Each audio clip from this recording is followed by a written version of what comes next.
మాజీ సైనికుడు అంటే ఏంటి అసలు? ఎవరెత్తున మాజీ సైనికుడు అంటే?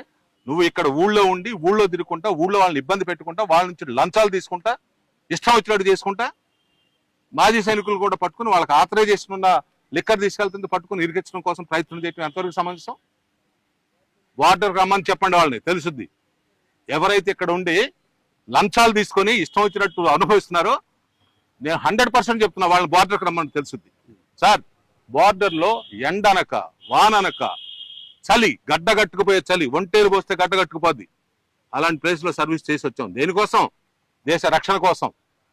దేశ రక్షణ కోసం పాటుపడి, నానా తిప్పలు పడి, నానా కష్టాలు పడి, ఎన్ని వేల కిలోమీటర్లతో భార్యని, బిడ్డలని, తల్లిదండ్రుల్ని, ఊరిని, బంధువుల్ని అందరిని వదిలేసి కష్టపడి సర్వీస్ చేసి వస్తే మాకు వీళ్ళు తీసుకెళ్లి లోపల చిత్రహింస పెడతారా మా వ్యక్తిని?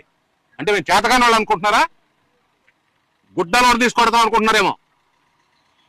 ఏంటి అసలు? ఏంటండి ఈ అరాచకం? ఏంటి అసలు? రమ్మనండి వాళ్ళని, చెప్తా మరి వాళ్ళ సంగతి. యూనిఫామ్ నేను 1971లో పాకిస్తాన్ వెళ్ళి పాకిస్తాన్ తో యుద్ధం చేసి వాళ్ళని ఓడించి వచ్చిన యుద్ధ వీరుల్లో నేను ఒకడిని. 75 సంవత్సరాల వయసు నాది. ఈ వయసులో నా వ్యక్తికి జరిగిన అన్యాయం చేస్తుంటే రక్తం మరిగిపోతుంది. ఏంటి అరాచకం? అధికారులకు తెలియదా? వాడెవడో కానిస్టేబుల్ చేస్తుంటే వీళ్ళు పట్టించుకోవద్దా? పట్టించుకుని అతను బుద్ధి చెప్పొద్దా? తీసుకెళ్లి ముసుగేసి మనిషి ఏంటి ముసుగేయాల్సిన అవసరం ఏంటి? ఉగ్రవాది అయితేనే ఐడెంటిటీ కార్డు ఉంది, బిల్స్ ఉన్నాయి, 2 వ్యక్తులు లిక్కర్ అని చెప్పి క్లియర్ కట్ గా ఉంది. అంటే ఏదో రకంగా ఎరికించి ఆ బాటిల్ దొబ్బేయాలి. It is not right in any circumstances. దయచేసి పోలీసు అధికారులు కూడా గమనించండి.